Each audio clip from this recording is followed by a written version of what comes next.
বিস্তীর্ণ মাঠ জুড়ে হালি পেঁয়াজের আবাদ, আগাছা পরিষ্কার, সেচ দেয়া সহ নানা পরিচর্যায় ব্যস্ত কৃষক।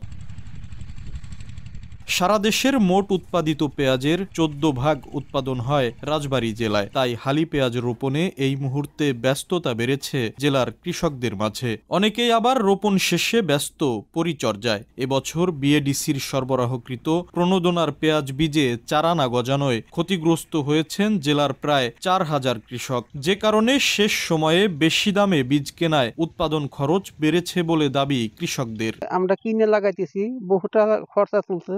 বর্তমান সার ওষুধের যে দাম বাড়ছে, আমাদের কৃষকদের জন্য অনেক কষ্ট হয়ে যাচ্ছে।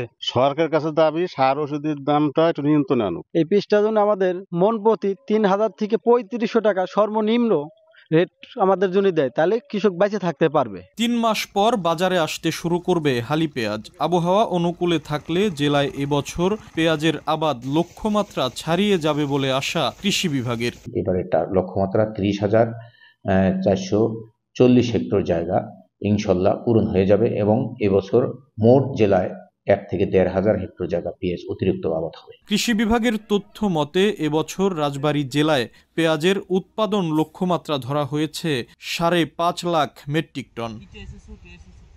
আশিকুর রহমান, সময় সংবাদ, রাজবাড়ী।